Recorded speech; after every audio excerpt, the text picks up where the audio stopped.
I woke up in a cold sweat, sitting up abruptly with my father's desperate struggle echoing in my mind. The faint smell of disinfectant and sharp bodily pain quickly grounded me in reality, with blood-stained bandages serving as a reminder of my condition. I was in a room at Changning First People's Hospital. A nurse entered to check my vital signs, and after confirming I had no major health issues, she informed me that I had been unconscious for 2 days following the disaster in Qingshui town. She advised me to rest and suggested searching the news for updates. Her guarded words only confirmed my worst fears. I turned on the television in the room to search for reports on the Qingshui town mystery incident. The news detailed how a secret realm had descended and how military forces arrived too late to stop the destruction. The rampaging Ursaring leading the chaos had been killed on the spot by an Elite Four member, but the devastation was already done. Tears streamed down my face as I recalled my father using his ordinary late-stage Geodude to blast a path for my survival. A burning desire for revenge surged within me, targeting the wild Crobat, Rattata, and Onyx that destroyed my life. Yet I forced myself to stay calm. I was currently just an ordinary person without special skills, and I desperately needed strength to avenge my family. I carried a secret that no one else knew. I was a transmigrator from a parallel universe's Earth, where I had been a college student before dying in a car accident. In this world, history shifted 100 years ago when secret realms and Pokémon first appeared. I had transmigrated into the body of a junior high school student. My family here consisted of my mother, my father who was a low-level trainer, and an older brother with great potential. Right before the disaster, my father and I had seen my brother off at the bus station. The wild Ursaring had come from that exact direction, leaving my brother's fate grim. When I first arrived in this world, I fantasized about using my prior knowledge of Pokémon to become a powerful trainer. However, reality was harsh. Background limitations, the cost of starter Pokémon, and restricted access to training knowledge held back most humble trainers. Simply watching the anime in my past life gave me almost no practical advantage. Suddenly, an interface materialized before my eyes. Surprised, I realized my long-awaited system had finally arrived. The display contained only 3 options: Eye of Exploration, Energy, and Shop. I tried speaking to it, but received no response. Realizing I needed to interact mentally, I focused on the Eye of Exploration and tested it on a Chansey passing by the door. Instantly, a detailed breakdown appeared, displaying its name, general type, dark yellow qualification, natural recovery ability, early stage strength, and known moves. Exploring further, I checked the other options. The system indicated that I had 0 energy points and needed to absorb treasures or energy bodies to gain more. The shop option remained grayed out due to my lack of energy. Despite the minimalist interface, this unexpected gain renewed my determination to grow strong and rebuild my life. 3 days later, I was discharged from the hospital and moved into government-provided housing. The authorities had arranged a relief package for disaster victims. My tuition was waived for Changning No. 9 Middle School starting in August. I received a 30-year lease on a 60-square-meter suburban apartment, and I was given 100,000 elf coins for living expenses. After settling into the newly built apartment, I took a taxi to Shenzhou Bank to retrieve my family's remaining savings. With 238,000 yen recovered, my total funds reached 338,000 yen. This capital gave me the means to purchase my first starter Pokémon from a public breeding center. As I rode toward the city center, seeing shared Dodrio and Tauros along the streets reminded me of the unique, surreal nature of this world. My journey as a trainer was finally about to begin. The driver was quite talkative on the way, introducing several scenic spots along our route before asking if I was about to become a rookie trainer. I confirmed that I was. Laughing, he reminisced about his own ambitious youth when he dreamed of becoming a powerful trainer, admitting that limited talent and life circumstances meant he was now driving a taxi instead. He encouraged me to work hard, joking that if I became a famous expert, he would have something to brag about. I thanked him for his kind words, keeping my focus on the long road ahead. In this world, a Pokémon's growth was far from the simple progression depicted in anime. Since the secret realm descended a century ago in the year 2100, humanity had developed a complex system for researching and breeding these creatures. High costs, training knowledge, and access to resources caused many ordinary trainers to stagnate. Family-backed trainers from prestigious lineages, such as the Dragon family of the Imperial Capital or the Pei family of the New Ocean Province, started with immense advantages, receiving guidance from professionals that saved them years of trial and error. Arriving at the government-run elf breeding house, I paid the driver and stepped inside. Welcoming staff greeted me at the door, leading into a vast space filled with a dazzling array of goods that rivaled the high-end shopping malls from my past life.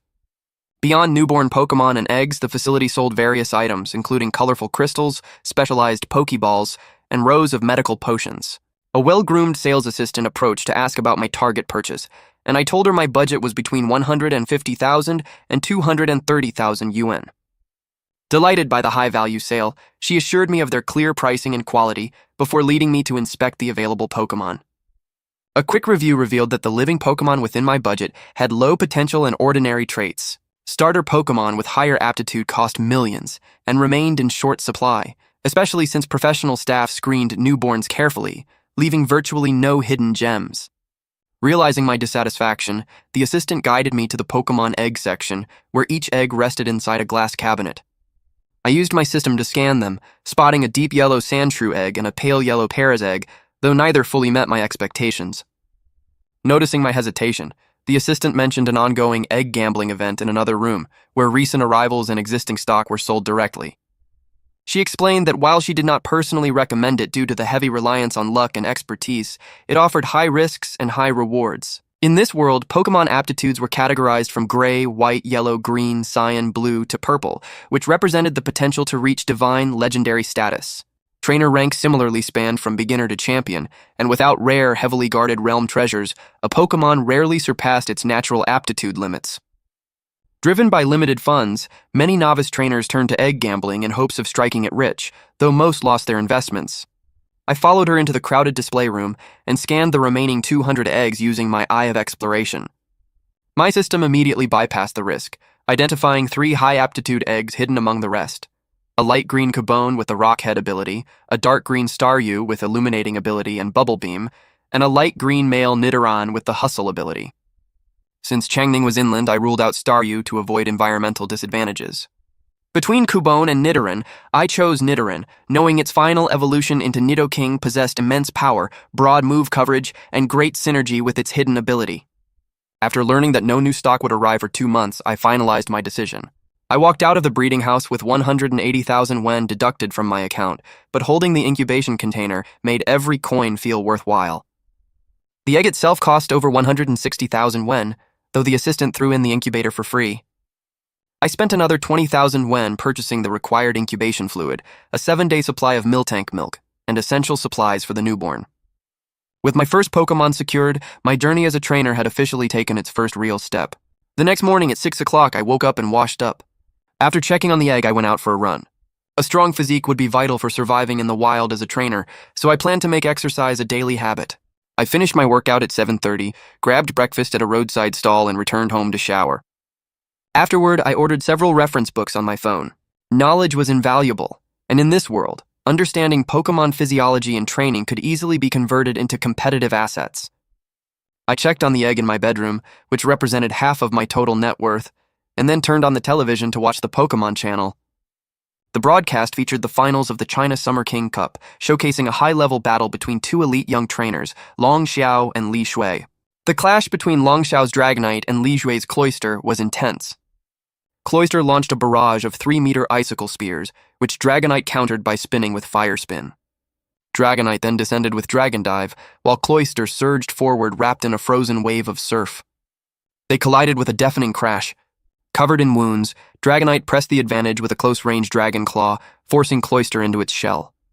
Dragonite followed up with Hyper Beam, while Cloyster fired a final desperate Ice Shard. Both Pokémon collapsed simultaneously, resulting in a draw and leaving the audience roaring as both trainers were named prospective Elite Four members. In the middle of the excitement, my doorbell rang. A Pidgey courier had delivered the package containing my books. I signed for the parcel, unpacked the volumes, and immediately began studying the Guide to Raising Baby Pokémon.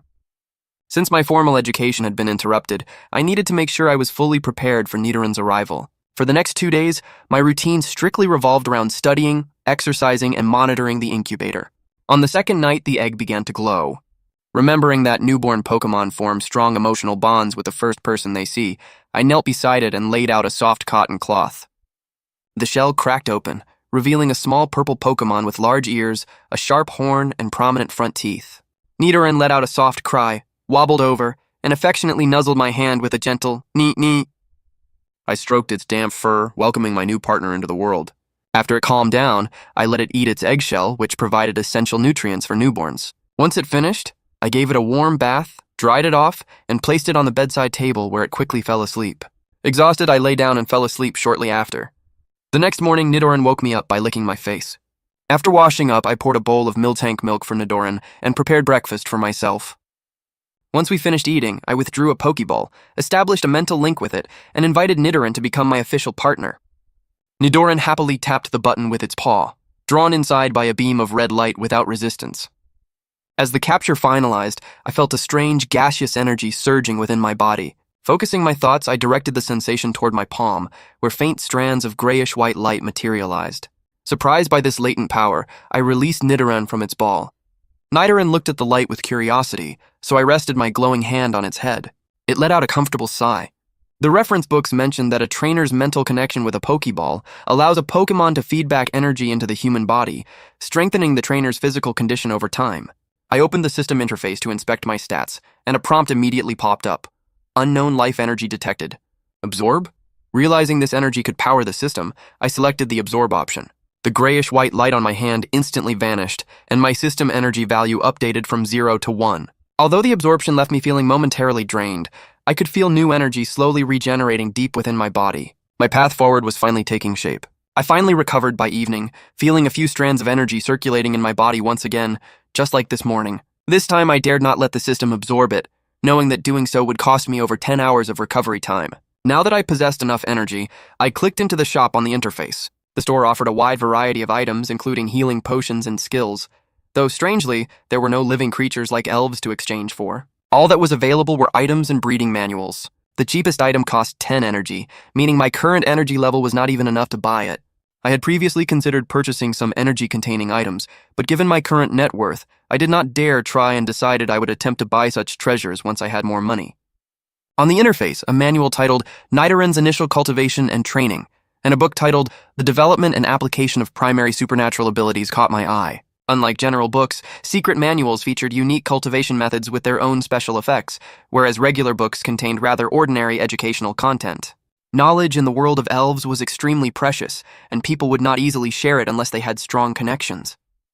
The Nidoran breeding manual cost 100 energy, and the ability development manual cost 150. Both amounts I simply could not afford at the moment. Thinking of the anime characters from my previous life who improved their strength through meditation, I wondered if I could do the same. I picked up my phone and placed an order on the treasure hunt application, spending 100,000 yen to buy a basic moonstone. Although I could train Nidoran using ordinary methods, I still preferred using a secret manual to cultivate him properly. After tidying up and seeing that Nidoran was asleep, I went to bed and tried to meditate. I failed repeatedly and fell asleep, but late at night I felt a tiny bit of energy enter my body under the influence of my thoughts. Realizing what was happening, I resumed my meditation, finishing only when I noticed it was already past 7 in the morning. I got up, washed my face, fed Nidoran, ate some bread, and took him out for a run. The books I read mentioned that newborn elves should avoid powerful skills and high-intensity training within their first 7 days, though appropriate exercise was beneficial. After running with Nidoran for 10 minutes, I switched to a walk for another 20 minutes before heading home. Along the road, Nidoran observed the world with curious eyes, constantly making noises and acting like an inquisitive child, while I patiently explained everything to him regardless of whether he understood. After returning home, I drank some water and sat down to rest, at which point my package arrived via a regular-level Pidgey delivery bird. Upon signing for the package, I took out the moonstone, causing Nidoran to cry out in excitement and stare at it with longing eyes. I gently explained that it was something he could not use right now, but he kept tugging at my trouser leg. I emphasized that he needed to be a good boy, and sensing my firm tone, he stopped and stared at me expectantly. I gently reassured him that once he grew stronger, I would give him something even better. Knowing that Pokémon need discipline from birth and view their trainers as the most important figures in their lives, I waited until he calmed down before bringing up the system interface. I clicked absorb, and the moonstone instantly disappeared, raising my energy value on the interface to 121, meaning the stone had yielded 120 energy points. I immediately redeemed Nidoran's initial cultivation and training, prioritizing his proper cultivation over everything else. The manual appeared in my system inventory, and reading through it revealed cultivation knowledge completely absent from ordinary books, proving that you truly get what you pay for. Over the next 2 weeks, I followed the manual's instructions by taking Nidoran running to improve his jumping ability. He grew much larger, reaching 0.7 meters in height, which was 0.2 meters taller than a typical Nidoran, with strong muscles demonstrating the incredible effectiveness of the secret manual combined with his good health. During his initial 7-day incubation period, I had gone to the Pokémon Center to obtain my trainer qualifications. With the arrival of the Elf Realm and its fusion with Blue Star, the world's volume had expanded dozens of times, yet the Elf League did not exist. Instead, 4 superpowers dominated the Earth: the White Bear Nation, the Western European Union, the Eagle Ocean Nation, and the China Nation, alongside several smaller countries. To simplify management, the Chinese government stipulated that trainers must be at least 16 years old. However, because family resources were previously allocated to my older brother, I still lacked a starter Pokémon at 17 years old. I had originally planned to buy one at 18, but after the recent disaster, I had to acquire and train an elf early. Nidoran lived up to his talent as a light green tier Pokémon, reaching the mid-novice level and even learning 2 skills on his own, possessing the poison attribute, the vitality characteristic, and a skill set consisting of glare, corner attack, poison needle, charge, and dig. Meanwhile, after several days of meditation without a specialized technique, my own internal energy level was only the length of a thumb. Still, this progress put me in a great mood, knowing I was one step closer to revenge. However, I soon faced another major problem: running out of money. After all these expenses, I only had about 40,000 yen left. I calculated that once Nidoran left his infancy and entered his growth period, his diet would need to change. According to the manual, an orange berry had to be added to each of his 3 meals. Since Pokemon items were expensive, buying 10 berries cost me over 5,000 elf coins. Even on a frugal diet of 3 small feed packets and 1 orange a day, the daily cost was around 1,000 yen. Furthermore, this only covered his basic activities rather than high-intensity battles, and any injuries would require costly hospital visits. My head spun, realizing how quickly my initial 330,000 elf coins had vanished. Driven by these financial pressures, I decided to visit the Elf Quest Center to search for available jobs. Because of the arrival of the elves, the world had changed dramatically compared to the old Blue Star, giving rise to the Pokémon Center, an institution responsible for handling Pokémon affairs, issuing and accepting missions, and serving as a communication platform for trainers. With my current trainer level, I was still a novice just entering the world of martial arts, so I could not accept high-level missions. Missions were divided into bronze, silver, and gold, corresponding to novice, normal, and elite trainers. I planned to undertake bronze-level missions, which had a low risk factor and were suitable for beginners. Thanks to government subsidies for novice trainers, even bronze-level missions offered substantial rewards. With this in mind, I lavishly served 2 small packets of elf food and an orange berry. The elf food consisted of small brown blocks that humans could eat, though it would cause indigestion. After letting Nidoran enjoy a good meal, I quickly finished my own food, tidied up, and took a taxi to the Pokémon Center. The Pokémon Center was located in the city center of Changning. Upon arrival, I saw a magnificent building 30 or 40 stories high. The facility was staffed by government prosecutors and served as a showcase for the state. As soon as I walked inside, a familiar voice called out my name. I turned around and saw a girl with delicate features wearing the official center uniform. It was my neighbor sister Xiaoyu, who used to take care of me when I was young before her family moved away when I was 12 years old. I was pleasantly surprised to run into her after all these years. She was relieved to see that I was all right and asked what brought me there. When I explained that I had become a trainer looking for missions, she smiled and led me toward her assigned counter, as handling missions happened to be her job. That explained why I had not run into her during my previous registration visit. Since there was no one else around, we chatted about the disaster in our hometown and my current situation.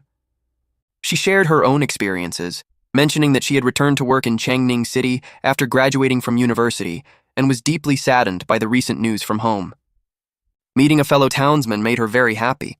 When I mentioned that my Nidoran was at the mid-beginner level and asked for mission recommendations, she checked her computer. She first offered an event security job at Jia Plaza, paying 3,000 yen per day, with a total of 10,000 yen for 3 days. While extremely safe, it was not quite what I was looking for. She reminded me that safety was the top priority and even offered to lend me money if I needed it urgently. Deeply moved by her concern, I still asked to see other options. She listed a 10-day fruit tree caretaker job at Tiansheng Farm, paying 5,000 yen per day, as well as a 5-day temporary security position in Changning City paying 6,000 yen per day, along with 30 merit points. She advised against wilderness missions, strongly recommending the temporary city security job.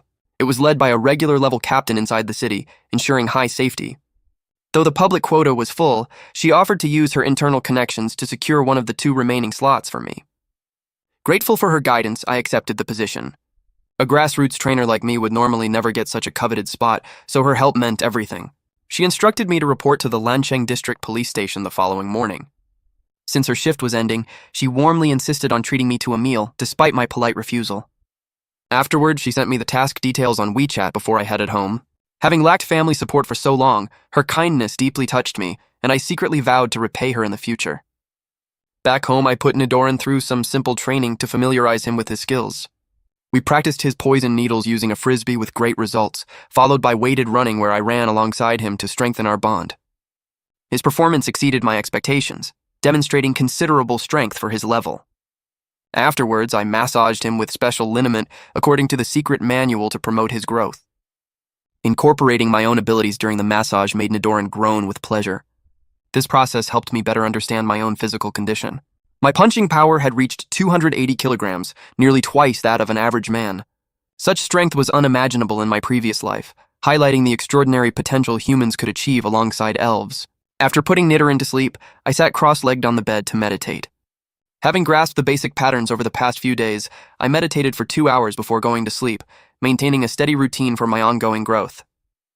The next morning, I completed my usual light exercise and breakfast before securing Nidoran's Pokeball onto my belt and heading out to report for duty. Arriving at the Lancheng District Police Station at 8:30, I was shown into a room only to realize I was the last to arrive out of 18 people. Most of my new colleagues were young adults in their 20s. Captain Wang, the head of the security brigade, briefly explained that regular staff had been dispatched to guard a newly emerged secret realm, which was why we were hired.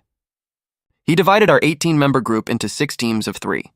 I was assigned to the 5th team under team leader Mo Yuan, a slightly chubby and honest-looking middle-aged man who was an ordinary-level trainer with a mighty hyena. My 2 teammates were Chungshu and Lin Ji, both late-stage beginner trainers and summer job freshmen at Changning Elf University, pairing with a Geodude and a Sandshrew, respectively. By 9:30, we arrived at our station on the commercial street.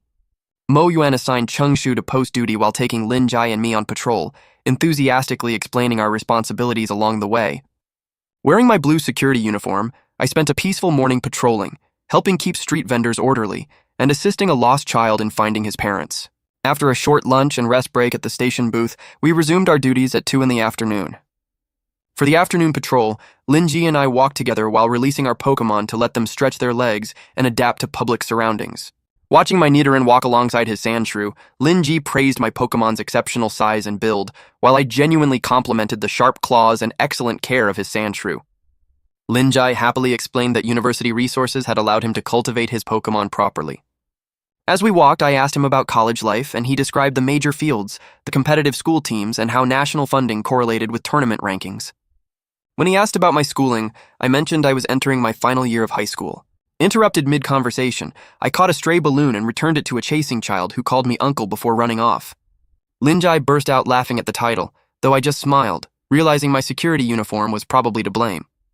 Lin Jai then mentioned the upcoming Rookie Cup in November, noting that strong performers could win generous rewards and admission to top universities. I confirmed my intention to join due to my tight finances, and Nidoran confidently patted his chest in agreement. Inspecting Lin Jai's Sandshrew with my system, I saw it had a pale yellow aptitude, reflecting the standard purchase from a breeding center rather than a bargain snag. By evening, the bustling street filled with commuting traffic, where Dodrio and Tauros moved alongside cars under the guidance of traffic police on Stoutland. After completing our shift and handing off to the next group, I clocked out and returned home. I served Nidoran an extra portion of food to make up for the bland nutrient solution he consumed in his Pokeball at lunch. Following our evening workout, a thorough massage with special liniment, and meditation, I rested up, ready to begin the next day just like any dedicated worker. When I arrived the next morning, the rest of the group was already there. Our interactions from the day before had made us much more familiar, completely dispelling yesterday's awkwardness. Lin Jai and I went out on patrol together again. Pedestrians were sparse in the morning, so after walking our route, we mostly helped set up designated locations for mobile vendors. Once we had some free time, I used the opportunity to ask Lin Ji more questions. Having only recently arrived in Changning City, my knowledge of Pokémon was no match for his, so I humbly sought his guidance out of a genuine thirst for learning. Lin Jai was optimistic about my future as a trainer and happily shared these common-sense facts with me. In a peaceful city, security work is rarely intense, mostly involving minor citizen disputes or petty theft, while high-level cases are left to the police or official investigators. I felt even more grateful to Sister Xiaoyu, as her help had secured me a well-paid job with virtually no risk. The second day passed quickly amidst routine patrols and friendly conversations. By the third day, our shared work had brought me even closer to Lin Ji and his friend Chungshu, whom I met through Lin Ji's introduction. Changshu and I even added each other on WeChat. As evening approached, the setting sun bathed the city in a soft glow, while streetlights and colorful neon signs illuminated the pedestrian street. A pleasant evening breeze blew past, putting me in a great mood since getting off work is always a pleasure. Suddenly, a woman screamed that a thief was fleeing, chasing after a young man. Since Linji had just stepped away to the restroom, I had no choice but to bite the bullet and rush over alone, broadcasting a signal on my walkie-talkie as I ran. Nourished by internal energy, my body possessed extraordinary physical condition, allowing me to quickly close the gap. The thief darted into a narrow alley, and I pursued him until the path widened, where he finally stopped against a wall, panting and asking why I was pressing him so hard. Without wasting words, I released Nidoran, who immediately assumed a battle stance. The thief released a female pickpocket cat with late-stage novice strength. I ordered Nidoran to use Poison Needle, firing 20 sharp projectiles, but the agile cat managed to dodge them all. As the pickpocket cat closed in within 2 meters, her trainer commanded a slash, causing her paw to glow white as she struck. Realizing Nidoran could not dodge at that speed, I ordered a corner attack. Nidoran's horn glowed white and collided directly with the glowing paw. Nidoran was knocked back a few steps while the pickpocket cat used the momentum to leap onto a wooden window ledge. The rotting wood broke immediately, sending the panicked cat falling 3 meters without leverage. Capitalizing on the opening, I ordered another Poison Needle. The thief frantically yelled for his Pokémon to dodge, and though she reacted fast enough to avoid the worst, 2 needles still struck her, turning her face purple from poison. Desperate, the thief ordered a full-speed Fury Swipes, but Nidoran used Dig to instantly vanish underground. Realizing he was trapped, the thief suddenly directed his pickpocket cat to use Slash directly on me. In real battles, attacking the trainer is a valid tactic, and I realized I had been somewhat rash. Remaining calm as the cat pounced, I drew my baton and swung, but she easily dodged by, leaping off the left wall to the right wall, charging at me with sharp claws. I dodged with lightning speed, but her claws caught my chest with a tearing sound, slicing through my uniform and causing blood to gush from the wound. The sharp pain instantly ignited my ferocity. Instead of retreating, I stepped forward as she leaped away, enduring the pain to throw a heavy whip punch that caught her right in the face. The pickpocket cat let out a scream, slammed into the wall, and hit the ground hard. Nidoran erupted from the earth at that moment, roaring in anger as he saw my injury, and charged the fallen cat with a corner attack. He launched her into the air and followed up with a barrage of kicks, leaving her severely injured and unable to fight. Seeing the situation reverse, the thief turned to run, but Nidoran instantly cut off his escape route with a cluster of hovering poison needles. Taking out my white handcuffs, I walked up to the thief, asking if he thought he could outrun Nidoran's needles. Recognizing defeat, he offered no resistance as I cuffed his hands. Linjai finally arrived on the scene, immediately recalling the pickpocket cat into her ball before checking on my bleeding chest. I told him the wound was not fatal and asked him to keep an eye on the thief while I cleaned myself up. I squatted against the wall, pulled off my torn blue shirt and tended to the injury before walking back toward the duty room with Linji. Just outside the alley, we ran into team leader Mo Yuan and Changshu, who had rushed over after receiving my walkie-talkie alert.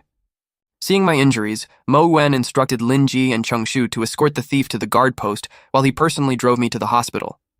On the way, Mo Yuan listened to the details and asked if I was afraid I would not be able to catch the thief or handle him alone. I smiled and replied that I could not betray the uniform I was wearing, adding that even skilled thieves were just novices who would not dare escalate to killing law enforcement officers. Mo Yuan praised my courage and presence of mind, noting that while I would not be able to work tomorrow, the incident counted as a work-related injury, and my overall task was still considered complete. After I received medical treatment at the hospital, Mo Yuan drove me home, exchanged a few encouraging words, and took his leave. At night, I sat cross-legged on my bed reflecting on the day's battle. My reaction speed was much faster than before, but I was still somewhat lacking when dealing with emergencies.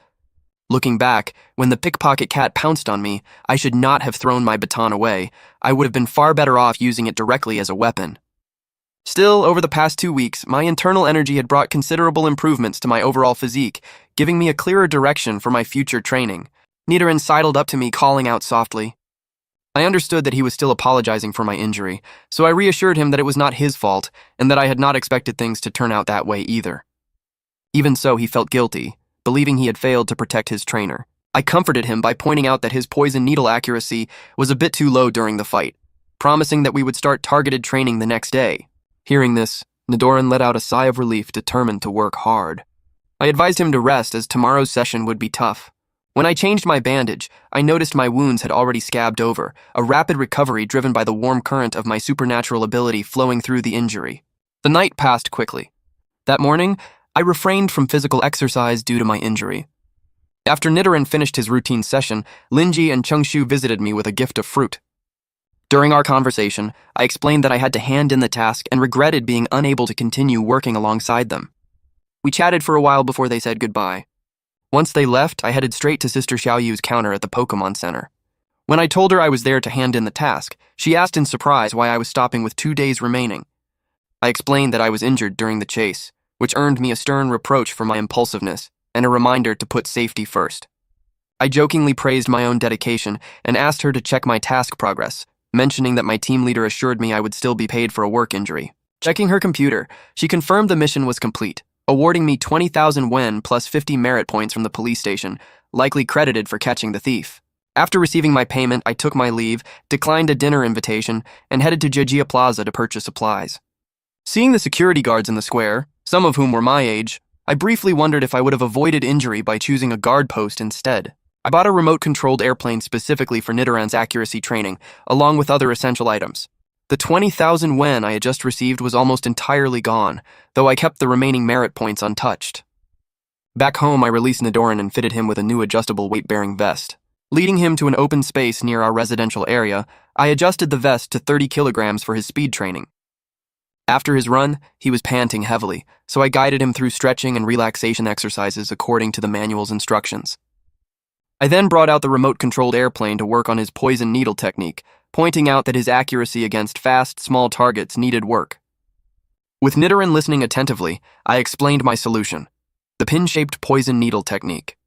I held up a small blackboard to illustrate how firing 3 rapid waves of poison needles in a triangular pattern could block an enemy's movement within a specific area and increase hit rates. Nidoran indicated his understanding and began practicing. Initial measurements showed a 3-second interval between his bursts, which was too slow against fast opponents. We spent the entire morning refining this technique. During lunch, I massaged the sore muscles around Nidoran's mouth, which were strained from firing so many needles. After a short rest, we moved on to practicing the double kick technique he had recently mastered. This move had performed well in yesterday's fight, and I knew its power would be formidable once he evolved into Nidoking, making it a key focus of our training. Drawing from the manual, I instructed him to alternate between light and heavy kicks, using heavy to light sequences to inflict damage while creating distance, and light to heavy sequences for surprise attacks. My overarching plan combined poison needle, double kick, and focus energy, creating a synergistic effect where the combination of skills yielded results far greater than the sum of their parts. Nidoran worked tirelessly, trying again and again without a hint of giving up. Knowing our resources were limited, he pushed himself even harder to become strong enough to protect me. Witnessing his dedication, I offered gentle encouragement while ensuring he maintained an appropriate level of focus. Reflecting on my own superpower, I realized there was no established method to cultivate it, and relying solely on meditation was exceptionally slow. I briefly considered joining an organization as a superhuman to gain access to resources, but quickly rejected the idea. I did not fully understand my abilities beyond basic healing, and accepting unearned aid would inevitably carry a heavy future cost. I decided to take things step by step. I paused Nidoran's training to let him rest for 10 minutes before resuming. As his trainer, my role was to provide encouragement, design effective training plans, and handle logistical support. While some trainers view Pokémon merely as tools, I viewed Nidoran as family and a true partner. Our bond grew deeper every day, and he frequently exceeded his training goals on his own initiative. His program targeted both physical strength and energy management.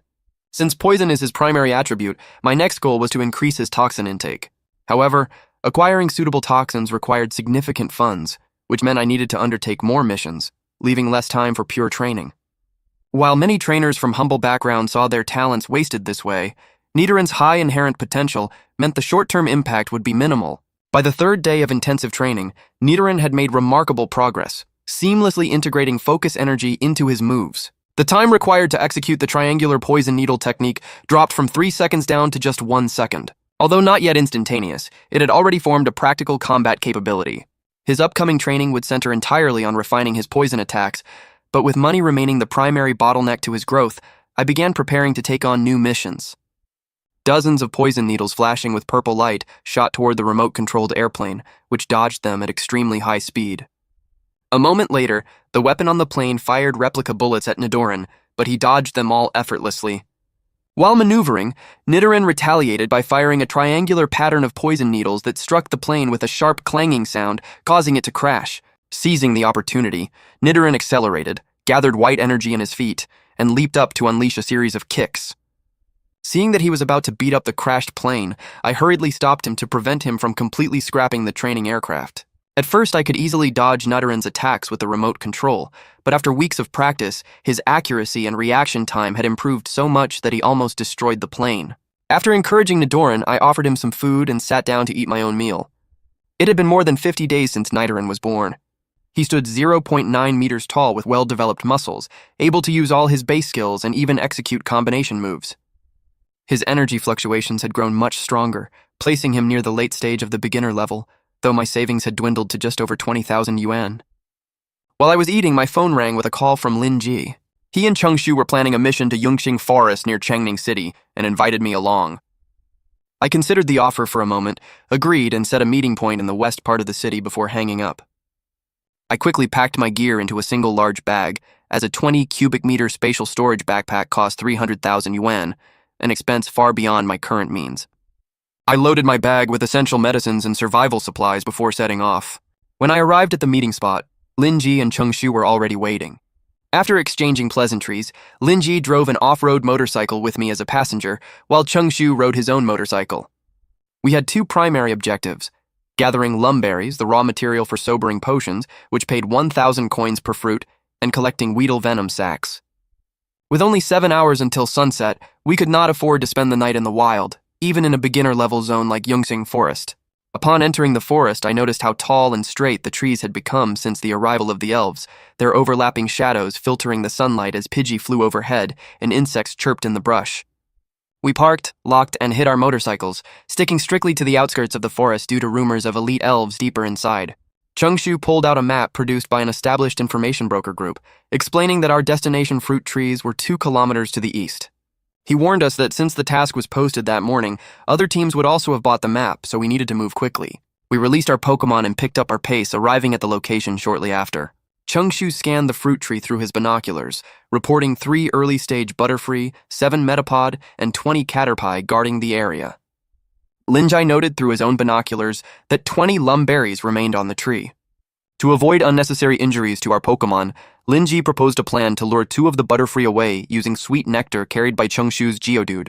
We agreed, and Geodude strolled through the territory pretending to be a wild Pokémon carrying food. Smelling the sweet scent, 2 Butterfree pursued Geodude, leaving the largest Butterfree behind. Geodude feigned terror and ran until the pursuers closed in, at which point he tossed the nectar toward them. As the Butterfree claimed the food, Changshu ordered Geodude to use Rock Tomb, while Linji had Sandshrew use Sand Attack.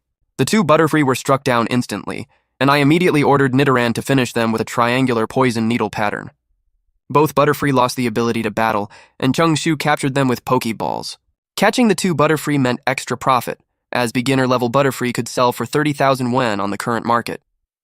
System scans showed that the defeated pair had dark gray aptitude, while the remaining Butterfree guarding the nest was only light white, with no special inherited moves, explaining why such low-aptitude Pokémon were pushed to the forest periphery.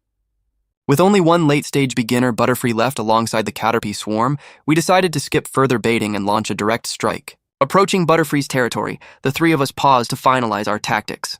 Changshu confidently suggested that his Geodude lead the charge, while Nidoran and Sandshrew burrowed underground to launch a swift, decisive strike on Butterfree, making short work of the remaining swarm. I agreed with the plan and gave Nidoran his instructions. Once Nidoran and Sandshrew were safely beneath the surface, Changshu unleashed Geodude's Rock Tomb, sending a dozen brick-sized rocks flying into the territory. Butterfree intercepted half of the projectiles with String Shot, but the rest slammed into the nearby Caterpie and Metapod, killing several on impact. Enraged by the destruction, Butterfree flew into the air, its eyes glowing red as it launched a disorienting ultrasonic attack at Geodude, causing both the Pokémon and Changshu to reel in pain. At that exact moment, Nidoran and Sandshrew erupted from the ground directly beneath Butterfree. Nidoran struck with Poison Needle, while Sandshrew unleashed Swift. Caught off guard midair by the combined assault, Butterfree slammed to the ground shrouded in black smoke. Our 3 Pokémon surrounded the fallen opponent, ready to attack, but Butterfree stood up using its sole remaining wing and began to glow with a faint red light. Realizing it was about to trigger a desperate burst of energy, Linjia yelled for us to fall back. A sudden explosion of energy sent all three of our Pokémon flying back with varying degrees of damage. When the dust settled, Butterfree collapsed silently to the ground, its life force completely extinguished. Linjai and Changshu remarked on Butterfree's heroic sacrifice for its pack. I remained silent, quietly wiping my eyes as memories of my father protecting me in a similar way surfaced. I suggested we bury Butterfree, carrying its body to a quiet spot where I absorbed its energy through my system interface before placing it in the ground. With their leader gone, the surviving Caterpie and Metapod fled deeper into the woods. We quickly cleared the battlefield, collecting 3 Metapod, 5 Caterpie, 11 intact eggs, some supplies, and 15 lum berries. It was only 3 in the afternoon, so after giving our Pokemon basic medical treatment, we proceeded to our second objective. Following our map program, we located a small, battered group of Weedle and Kakuna that appeared to have recently suffered heavy losses. Sensing an easy victory, we launched a direct assault without stealth, quickly overwhelming the group. Unlike the Butterfree, none of these Pokemon possess the rare talent to trigger an energy burst, a final, desperate phenomenon akin to self-destruct that occurs in only 1 out of 10,000 Pokemon. After the battle, we collected 7 Weedle eggs, 6 Weedles, 4 Kakuna, and over 20 poison needles. However, as we prepared to harvest the venom sacs, our Pokemon alerted us to a nearby scene. 5 mutilated Beedrill corpses with their lances broken and vital parts eaten. I surmised that a powerful wild predator had slain the Beedrill and abandoned the rest. Realizing the dangerous invader might return, we hastily gathered the 5 Beedrill venom sacs, 13 Weedle venom sacs, and a honeycomb, skipping a full inventory check as we sprinted back to our motorcycles and drove straight back to the city. We arrived safely in Changning City around 6 in the evening, breathing a collective sigh of relief once we were back in civilized territory. We headed to the Pokemon market to sell our haul, with Changshu leading us to a reputable establishment called Home of the Elves. The owner, a shrewd businessman named Manager Lee, appraised our items and Pokemon. After some negotiating, we struck a deal. Beedrill venom sacs at 5,000 yen each, Weedle eggs at 9,000, Caterpie eggs at 8,000, Weedles at 6,000, Caterpies at 5,000, Kakuna at 15,000, Metapod at 17,000, 2 Butterfree for 70,000, and the honeycomb for 40,000. The items totaled 460,000 yen, but Manager Lee generously rounded the payout to 500,000 to cover our Pokeball expenses and secure our future business. After completing the sale, we turned in our official quest at the Pokemon Center, collecting an additional 41,000 yen and 60 merit points.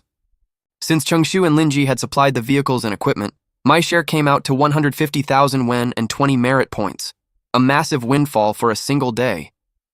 To celebrate our successful cooperation, the 3 of us went to a large restaurant, rented a private room, and ordered a lavish meal for ourselves and our Pokemon. Though I rarely drink, I enjoyed a few beers in the lively atmosphere before catching a taxi home, feeling deeply satisfied with the day's earnings. I arrived home at 10 that evening, washed up, gave Nidoran an oranberry, and turned in for the night. Reflecting on the day, I knew we had been fortunate to earn 150,000 yen, but relying on luck in the wild was a dangerous gamble. Had we encountered a normal-level Pokemon, our survival would have been uncertain. Butterfree's final desperate stand served as a stark reminder that this world was not an idyllic anime, but a harsh reality of survival where trainers and wild Pokemon hunted one another in a cycle of vengeance. I planned to rest for the next few days to process the resources we had gathered.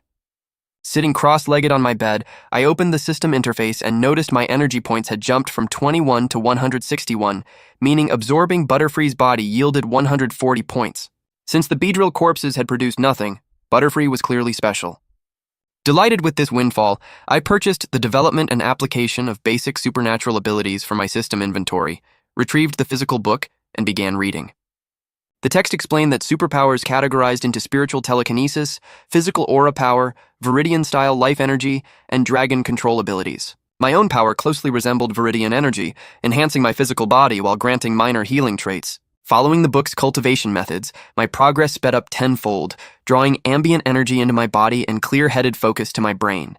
By morning, the warm sunlight streamed through my window. I opened my eyes feeling completely energized without a trace of fatigue. After washing up, I prepared specialized Pokemon mouthwash and a towel for Nidoran, guiding him through his morning routine just like my own. We then went outside for weight training, with Nidoran wearing a weighted vest while I carried a heavy pack. Seeing the steady improvements in my strength boosted my spirits, and I resolved to upgrade Nidoran's diet and skill combinations to push him into the late stage of the beginner level. Back home, I fed him fresh Pokemon food paired with sliced berries before heading out together. We visited the Nebula Pokémon Club, a commercial training facility equipped with specialized gear. Passing by groups of trainers boasting about their wild exploits, I ignored the chatter, focused entirely on my own goals. At the front desk, I declined a monthly pass and paid 400 yen for a 4-hour session in the standard 100-square-meter training room equipped with various exercise devices. Inside the room, I led Nidoran to a specialized treadmill to test his physical limits. Following the user manual, I had him warm up before ordering him to run at maximum speed, recording his data in a notebook. Nidoran pushed himself for 40 minutes before reaching his limit, at which point I gradually slowed the machine to a stop. Instead of letting him collapse, I applied recovery potion, massaged his limbs, and stretched his muscles. After a 10-minute rest, I put on gloves and fastened a dark, lustrous poison barb fragment around his neck, so he could sense poison energy up close and enhance his poison-type moves. Since I had sold the earlier venom sacs and dared not use contaminated wild remnants, I planned to gather fresh specimens on our next expedition. Leaving Nidoran to absorb the poison aura, I moved over to a reaction speed trainer to work on my own reflexes, knowing that fast reaction time was crucial for surviving in the wild, regardless of my special abilities. The morning passed quickly, and once our training session ended, I took Nidoran to a restaurant, reserving a private room for a proper meal. Back when Nidoran first hatched, my tight finances forced us to live frugally, but with our recent earnings, treating him was an easy choice. Watching him happily devour a large piece of meat made the bill of over 3,000 yen feel entirely worthwhile, and when he looked up with a silly grin, I affectionately patted his head, telling him to keep eating. After lunch, I visited the Dragon Domain shop in a prime district of Changning City to purchase energy cubes for Nidoran's rapidly growing strength.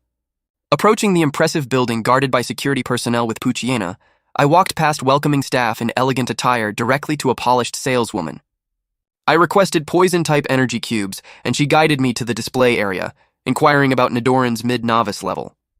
She recommended the Poison Spirit Cube, explaining that its 70% poison content offered optimal nutrition for Nidoran at 8,000 yen per block, making it far more cost-effective than other options. I decided to purchase 10 Poison Spirit Cubes, along with 4 Salic Berries and additional supplies.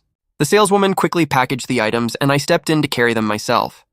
When I asked about intermediate and advanced cubes, she explained that intermediate stock sold out almost instantly each month, while advanced cubes appeared only during rare anniversary events. Appreciating my politeness, she presented me with a silver VIP card offering a 10% discount before I left. Although my total spending exceeded 100,000 yen, I viewed it as a necessary investment rather than a loss. Since my purchase qualified for silver tier chauffeur perks, I took the store's private car straight back home. Once home, I set Nidoran to train while I organized the supplies in my room. Having studied initial cultivation guides, I knew that feeding Nidoran Salic berries, which contain natural ground-type energy and cost 2,500 yen each, would help round out his development and prepare him to reach the ordinary level. I called Nidoran over to inspect his new diet, and he eagerly sat at my feet, eyeing the bowl of energy cubes while waiting obediently for my permission. Gently patting his head, I told him he could eat freely as long as he did not waste food, explaining that my past frustration was only over wasted resources.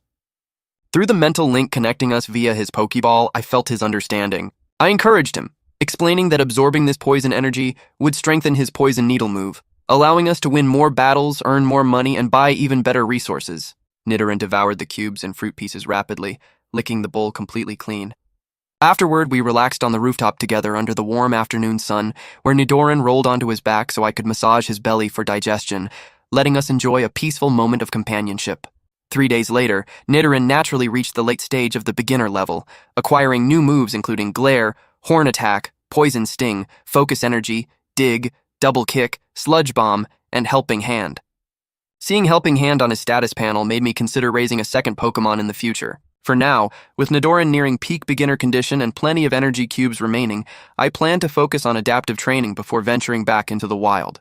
As Nidoran grew stronger, my own Viridian-like ability progressed as well, unlocking practical techniques from the manual that gave me a reliable trump card for survival. 2 days later, I called Linji and Chungshu to plan another expedition, agreeing to meet at the Pokémon Center. I arrived at 9 in the morning and took a ticket to see Zhang Xiaoyu. After I mentioned Nidoran's breakthrough and our plan to return to the wild, she gently scolded me and urged us to take safer city-based commissions instead. I assured her that I understood the risks and would stick to the outskirts. Seeing my determination, she helped us browse available requests. When Linji and Chungshu arrived, we selected 2 commissions, capturing a late-stage beginner Pidgey for 50,000 yen and 100 merit points, and gathering 10 lum berries for 20,000 wen and 70 merit points, with extra rewards for additional fruit. Although the center paid slightly less than private buyers, the merit points were essential for official privileges, making these tasks well worth our effort. After purchasing supplies, I hopped onto Linji's motorcycle just like before, and we reached the outskirts of Yunqing Forest by 10 o'clock. We passed several aspiring catchers carrying basic gear, a stark reminder of how tough it was to succeed without ample resources. Changshu consulted his map, noting a ruined tower to the south and an apple orchard to the west that hosted a medium-sized Pidgey flock 3 kilometers deep. Rather than hunting isolated targets, we decided to scout the orchard. Observing from a kilometer away with binoculars, we spotted over 40 members, including 3 Pidgeotto, 1 already at the early normal level, and 2 right on the verge of advancing. When a hunting party of 5 Pidgey returned, led by a normal-level Pidgeotto carrying fresh prey from the west, Linji gasped at their strength. Analyzing their flight path, I pointed out that the flock was hunting in the western sector, where the wild bug populations were already weakened. I suggested we head west to eliminate the local bug Pokémon first, then set a trap for the returning Pidgey hunters. Since the flock had to keep 2 Pidgeotto behind to guard the nest, we only faced a 1 in 3 chance of encountering the normal-level leader while out in the field. Confident in the strategy, my companions agreed, and we moved toward the western hunting grounds. 2 kilometers in, we discovered a battered Weedle colony that had clearly just been attacked, leaving several injured Kakuna and Weedle scattered around a fallen Beedrill corpse. Seeing an easy opportunity, we launched a direct 3-pronged assault. Changshu's Geodude initiated with rock polish and rollout, crashing through the defending Beedrill despite their pin missile retaliations.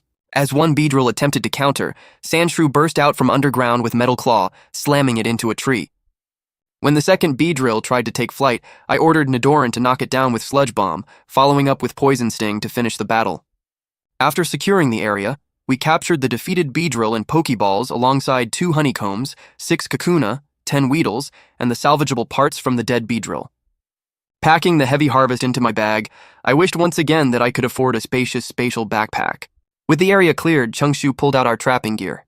We used 3 Weedles and the Beedrill carcass as bait, set up our net traps, and concealed ourselves nearby, patiently waiting for the Pidgey hunting party to arrive.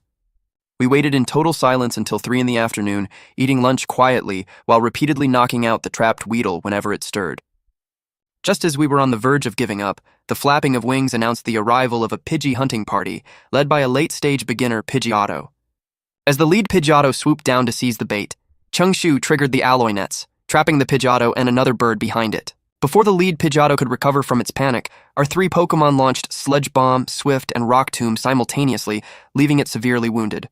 I showed no hesitation, ordering Nidoran to fire another Sludge Bomb to knock it out completely, knowing that misplaced mercy in the wild was fatal. The remaining wild Pidgey scattered in terror, leaving us to capture the trapped targets with our Pokeballs, including 1 unruly Pidgey that Nidoran subdued with Poison Needle. After sweeping the area, we secured 1 Pidgeotto and 6 Pidgey before swiftly advancing toward the apple orchard 4 kilometers deep into the forest to gather lum berries. Along the way, we quickly cleared out a nest of Rattata, adding 1 adult and 3 juveniles to our heavy packs. Upon reaching the dim, densely covered orchard at 3:30, we discovered a freshly shed skin belonging to an early-stage, normal-level Arbok. Recognizing that we had trespassed into a dangerous predator's domain, Linji and Changshu agreed that we should pick the vacant fruit trees as fast as possible and run. We gathered the required lum berries rapidly and retreated toward the forest exit. After sprinting 2 kilometers, Linji and Changshu collapsed from exhaustion, forcing us to take a brief rest while our Pokémon kept watch. Suddenly, my heightened sensory ability picked up a rustling in the brush, and I shouted a warning just as a 3-meter-long purple Arbok leaped out. My system scan confirmed its intimidating presence and lethal skill set, including Glare, Bite, Poison Sting, and Dissolving Acid. The snake immediately spewed a thick spray of poison needles. While the terrifying neck markings momentarily paralyzed my companions with fear, my Viridian energy flared up to clear my mind, allowing me to command Nidoran to intercept the attack with Poison Needle. Realizing we were outmatched as Arbok spat clouds of dissolving acid and swatted Sandshrew aside, I used my energy to snap Linjie, Changshu, and Nidoran out of their fear-induced trance. Arbok quickly coiled itself around Geodude, ignoring 4 thrown explosive charges that detonated with a loud blast, freeing Geodude, but leaving him heavily wounded. As the enraged Arbok spat more poison needles, I knew desperate measures were required. I urgently asked Changshu if his Geodude could use self-destruct, and trusting my judgment implicitly, Changshu gave the command, sending his starter Pokémon rushing directly into Arbok to detonate in a massive explosion. The explosion from Geodude's blast sent thick smoke billowing through the trees as the Pokémon flew backward. Realizing the immediate danger, I urgently told Linji to guard the heavily injured Changshu and fall back while I covered our rear. Linji tried to protest, unwilling to abandon me to face a normal-level predator alone, but I insisted, explaining that my poison-type Nidoran had the best matchup and that I still possessed a secret trump card. Changshu, making a split-second decision, handed me a spare bomb and dragged a hesitant Linji away to safety. Once they disappeared into the trees, I ordered Nidoran to knock down 2 nearby trunks using Sludge Bomb, dropping them directly onto the smoke-covered Arbok. I primed the bomb under my coat, recalled Nidoran into his Pokeball, and took off running. Knowing how vengeful wild snakes were, I was certain Arbok would survive and give chase. Sure enough, after running barely 100 meters, I heard the bomb detonate behind me, followed by an enraged roar. The giant snake pursued me relentlessly, causing chaos as we tore past several small wild Pokemon colonies. Realizing I could not outrun it forever, I brought us to a halt. As Arbok slithered into view, I tried reaching out via telepathy to offer a peaceful resolution, but its hostile thoughts made it clear that it was determined to consume me.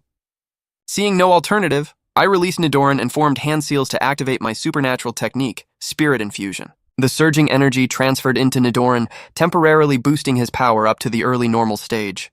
Though the move left me pale and exhausted, my physical training allowed me to stay on my feet. Nidoran opened with Focus Energy and Sludge Bomb, overpowering Arbok's dissolving acid and gaining the upper hand in a poison needle exchange. Feeling threatened, Arbok spewed a 50-meter radius of toxic black fog to blind us and rely on its heat-sensing abilities for close combat. I fell back onto a high tree branch while Nidoran stood his ground, unaffected by the poison mist. Using my remaining mental power, I activated my life-sensing ability to project a real-time, 3-dimensional map of the fog in my mind, telepathically guiding Nidoran's movements. Under my precise mental direction, Nidoran used Dig to avoid Arbok's lethal bite attacks, burrowing beneath the surface to launch surprise poison needles and sludge bombs from hidden angles. Unable to track Nidoran underground or sense me in the tree, the bleeding Arbok grew panicked as its injuries piled up from the earlier bomb blasts, Geodude's explosion, and our relentless strikes. When Nidoran landed another heavy sludge bomb, Arbok's rage turned to fear. It released a desperate final barrage of poison needles and dense fog before turning to retreat into the deep forest. Unable to pursue without risking Nidoran's temporary energy boost wearing off, I scooped up my Pokémon and rapidly left the scene before the commotion attracted other high-level predators. Swearing to settle the score with Arbok another day, I checked my phone, found a working signal, and sent a text to Linji and Changshu letting them know I was safe and would meet them at the Pokémon Center via the Northern Forest exit. Meanwhile, back at our hidden motorcycle spot, Linji had been arguing passionately with Changshu about returning to save me. Changshu had been holding him back, pointing out that going back with an injured Sandshrew would only be suicide, even preparing to call an unwanted personal contact as a last resort. Receiving my message relieved them greatly, and after confirming I was moving toward the northern exit, they started up their motorcycles and headed back to the city, relieved that our harrowing expedition was finally over. Phi rested in an abandoned tree hollow for 20 minutes, and my supernatural abilities recovered somewhat. Nidoran seemed to be in particularly good spirits. It experienced energy close to the normal level this time, and although it had now returned to the late novice level, it had been of great benefit to it. During the break, I gave Nidoran medicine and food, allowing it to recover while enjoying a hearty meal. I checked my phone. It was 5 p.m., and the sunlight was already dim. We were still 2.5 kilometers away from the north exit. Thinking that it should be considered a safe zone, I decided we should get out of the forest before sunset. This trip was dangerous, but we still had something to gain. I tidied my backpack and stood up. These past few experiences had all gone too smoothly, making me a bit complacent, which was why I was in such a sorry state this time. I thought that Arbok chased the 3 of us because of the apple fruit. We would not give up the easy prey in our hands, but the price was being hunted down by Arbok. Fortunately, I won, securing the fruit and saving my life. Moreover, this Arbok had probably eaten humans before, so the probability of it attacking after smelling a human scent was high. In the wild, strength was everything. Even among humans, there were many conflicts with good and bad people alike. A loud explosion came from not far in front of me, which was the sound of skills colliding. I quickened my pace and went around it, seeing no benefit in joining the chaos. Running into a ruthless person would bring big trouble, and although it was not far from the exit, I did not dare to gamble with my only life. Suddenly I frowned as I sensed the fluctuations of battle approaching me from afar. Cursing internally, I quickly hid in a nearby bush. A giant Pinsir flew in an arc and crashed into a large tree 20 meters in front of me. The thick tree snapped in half, and Pinsir lay under it with circles in its eyes, incapacitated. Before I could even check the system, a Pokeball flew through the air and captured Pinsir without any resistance. With a rustling sound, a girl and a Pokémon emerged from the grass. The girl had delicate features, a tall figure, clear and bright pupils, arched eyebrows, long eyelashes that trembled slightly, and fair, flawless skin with a faint, rosy glow. Sweat beads sat on her forehead from running. Having seen beautiful women before, I still glanced at her a few times, but her next move left me dumbfounded. She released the unconscious Pinsir, beat it up, and then put it back into its Pokeball, muttering that she felt much better after punishing it for making her run so far. Beside her, Curlia called out and pointed directly at my hiding spot. Realizing someone was there, the girl looked at the bushes with an unpleasant expression and demanded I come out and explain myself. Calling it a total misunderstanding, I quickly came out and explained repeatedly while scanning Curlia with my system. It was a female Curlia of psychic and fairy attributes, possessing light blue qualification, telepathy, early-stage strength, and skills like telekinesis, teleportation, meditation, and magic leaf. The girl seemed surprised to see a boy with dark skin and regular features, but then her face turned slightly red as she asked if I saw everything. Knowing she would not believe a denial, I stayed silent while she jokingly asked if I was afraid she would kill me to silence me. I immediately released Nidoran, unleashing my power to boost its strength while looking around for the best escape route. Spotting my reaction, the girl noted that I was an Esper, laughed off her previous comment as a joke, and claimed she was not that petty. However, I still dared not relax, keeping my body tense. She tried to reassure me that she would not be talking to me if she wanted me dead, but I remained quiet, silently observing her. I could not afford to gamble. Surrounded by a blue energy glow with slightly blue-tinted eyes, the girl revealed that she was also a superhuman, suggesting we might cross paths again and insisting she was not bloodthirsty. Seeing her powers made me even more nervous, which only confused her further as my hostility intensified. Superhumans were a rare group who usually greeted each other warmly unless they were enemies. Just then, her phone rang. After answering it briefly, she put it away, brandished her fist in a light threat for me not to tell anyone, and called me a blockhead when I remained silent. She threw out another Pokémon and jumped onto it. My system identified it as a male desert dragonfly with ground and dragon attributes, dark green qualification, floating characteristic, mid-elite strength, and powerful moves like Sandstorm, Dragon Claw, Dragon Breath, and Earth Power. Saying a final goodbye, she flew away on her desert dragonfly. Watching her leave, I felt a wave of envy. Her popular protective suit alone was worth over 3 million, and paired with 2 precious Pokémon, she was immensely wealthy.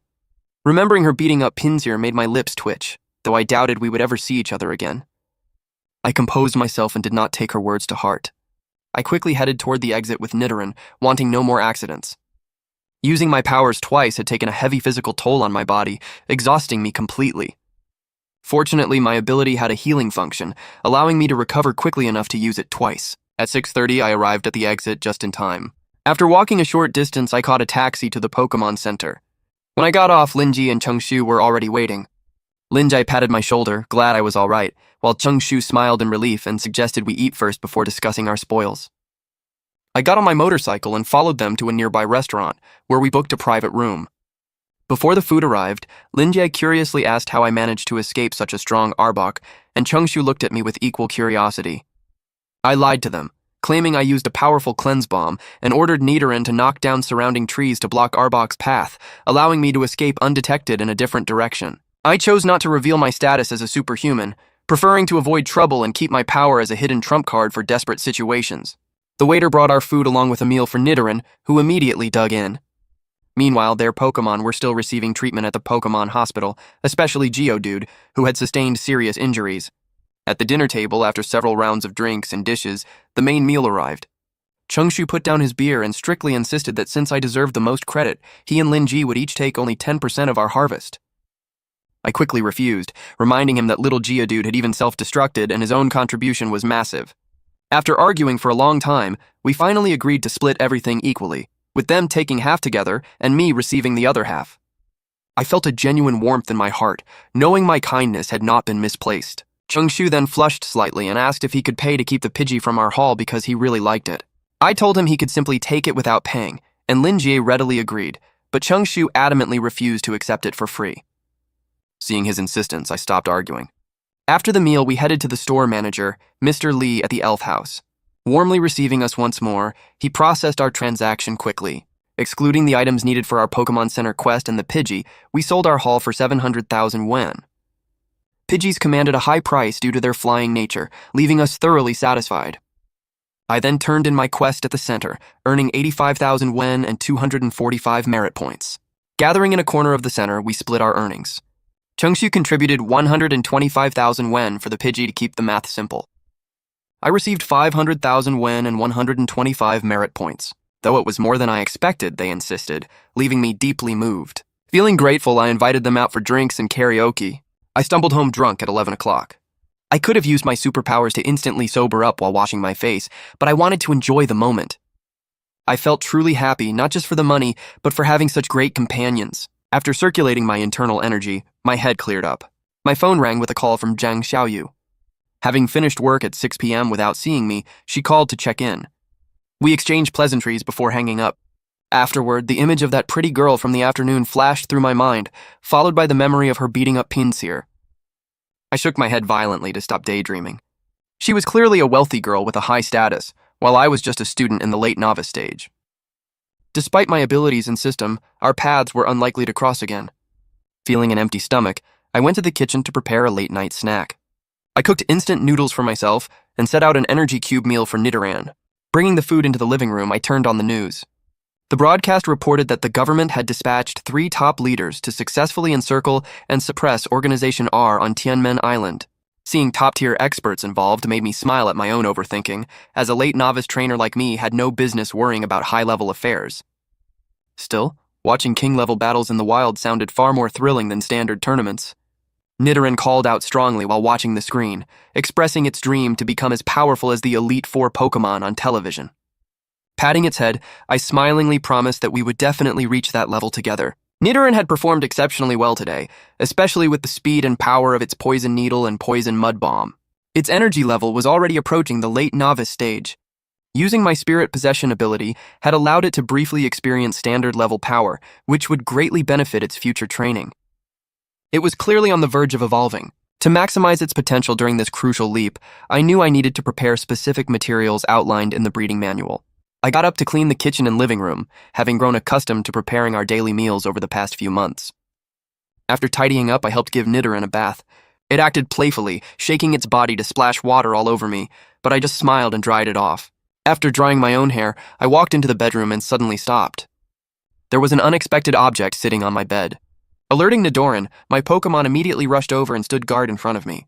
I switched on the light and spotted a Pokémon incubator holding a yellowish-brown striped egg.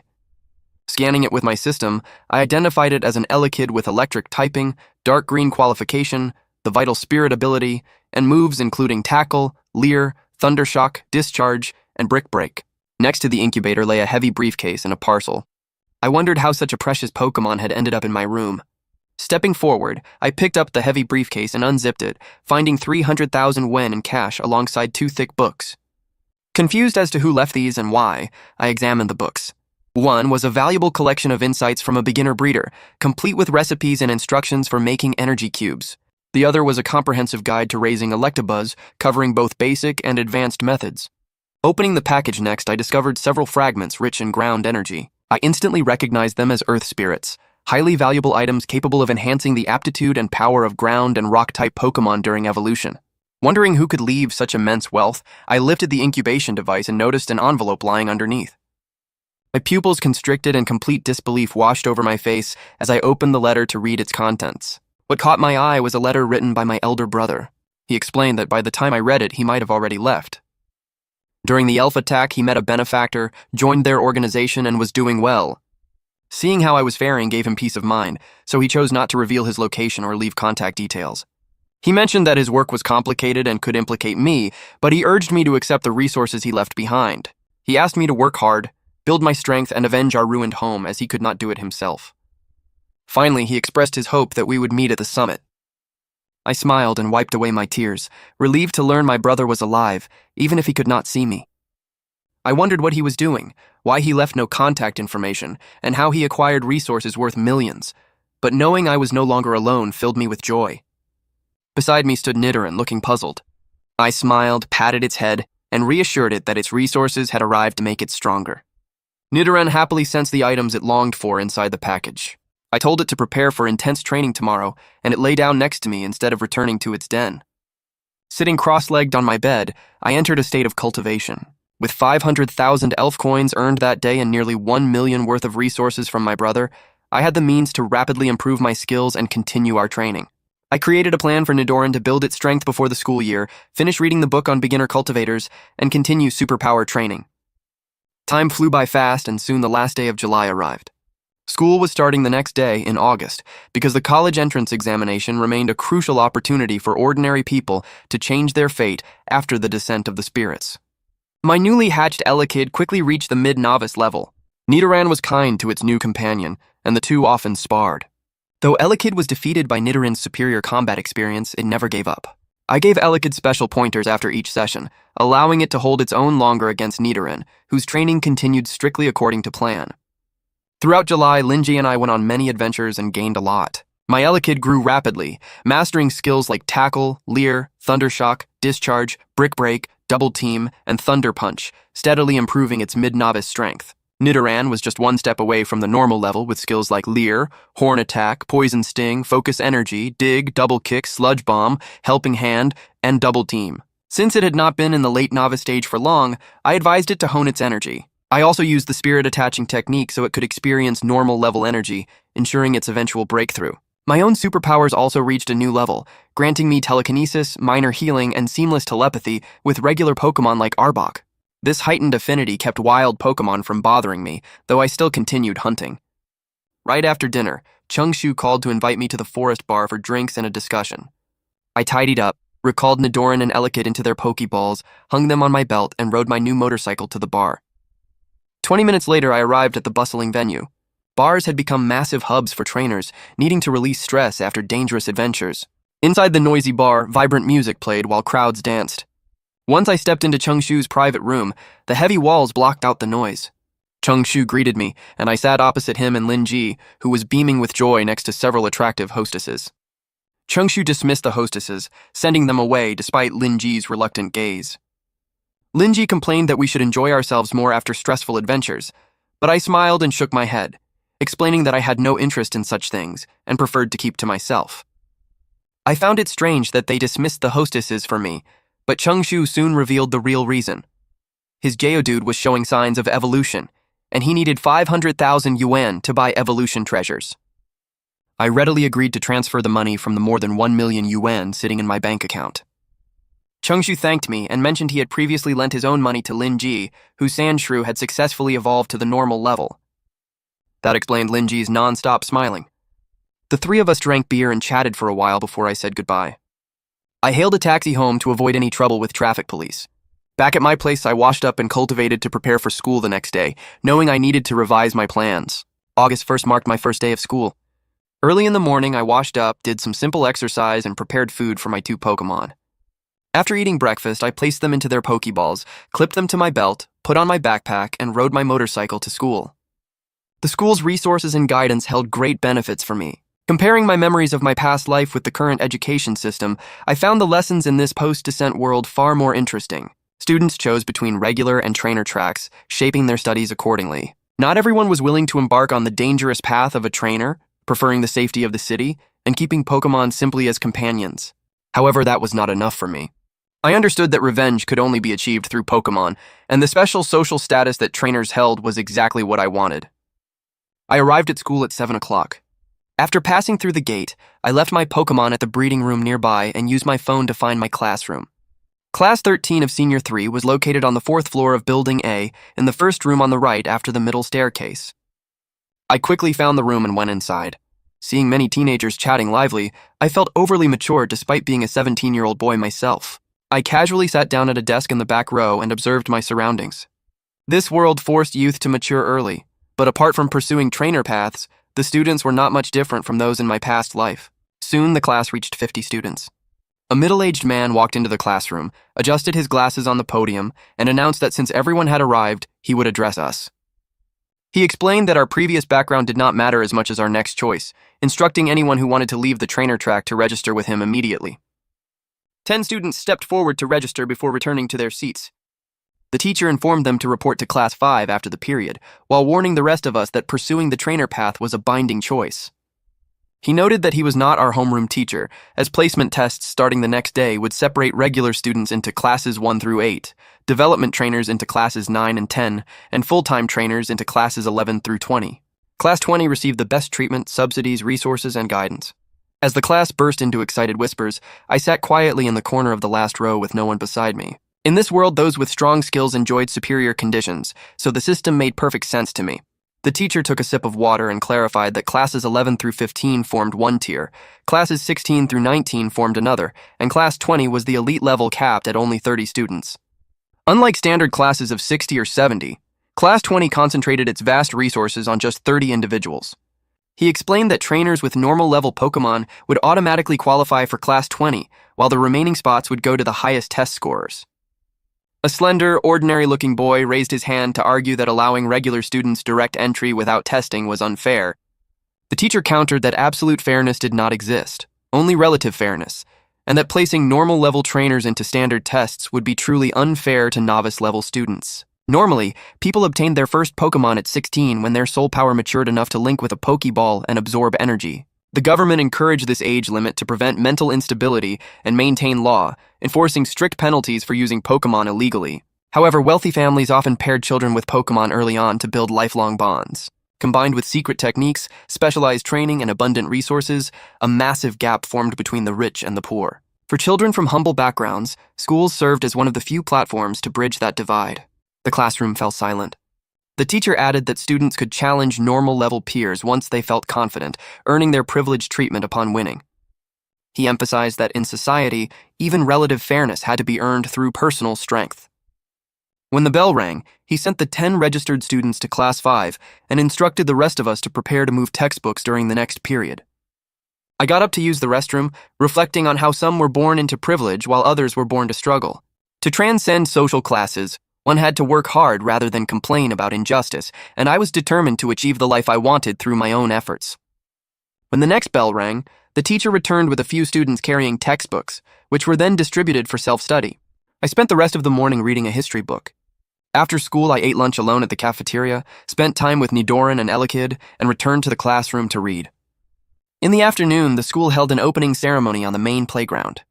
Principal Liu Ning gave a brief speech of encouragement before handing the stage over to the director of teaching, who delivered a long, tedious speech until 4:30 in the afternoon. Once the assembly ended, I packed my backpack, collected Nidoran and Elekid from the breeding center, and rode my motorcycle home.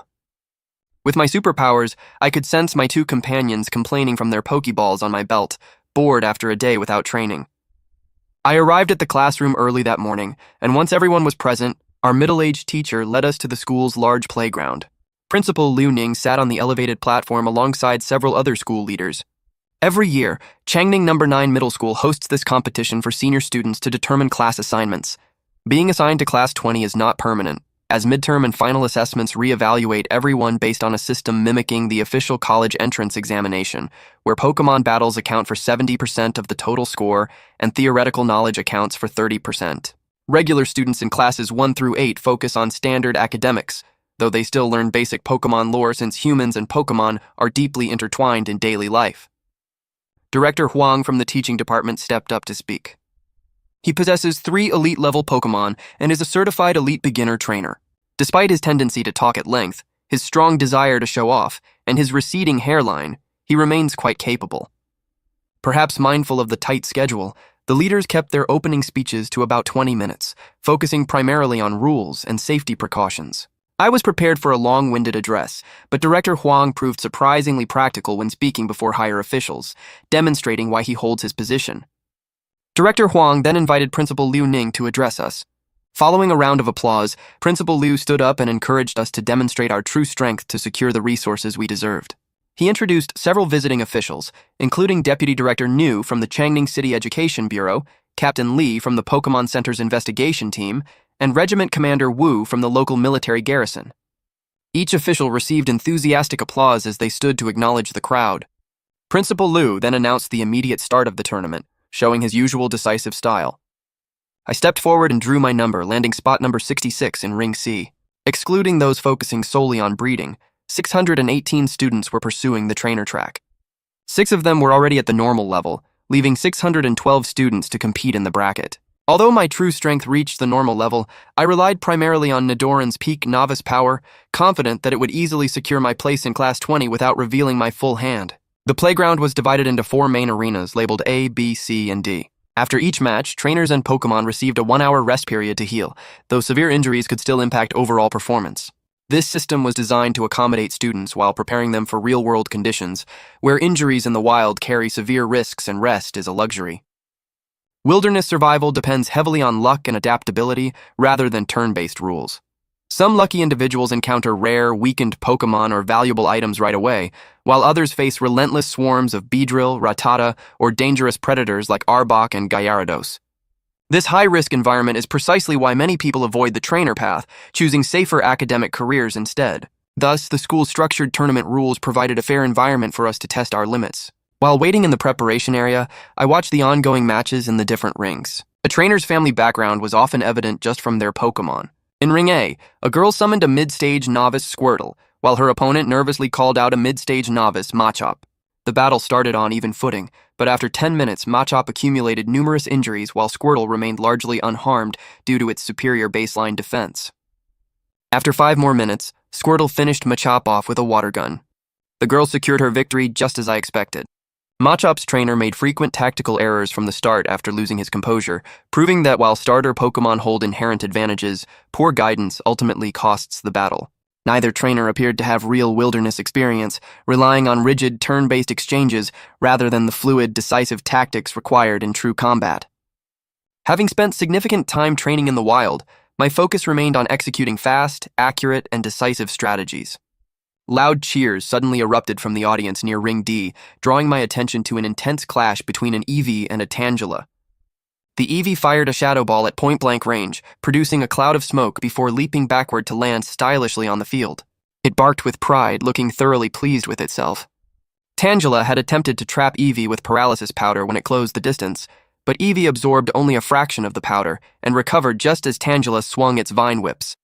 Rather than retreating, Eevee surged forward using agile, weaving movements to dodge the vines. As it drew close to Tangela, it summoned shadow clones to confuse its opponent. Tangela tried to counter with an absorb punch, but it hit a decoy, allowing the real Eevee to strike from the side with a direct shadow ball. The sequence unfolded so quickly that neither trainer had time to call out intermediate commands, delighting the crowd and earning smiles from the school principals on the podium. Regiment Commander Wu praised the display of talent, and Principal Liu smiled warmly, proud to see strong trainers emerging from our school to represent us against competing academies.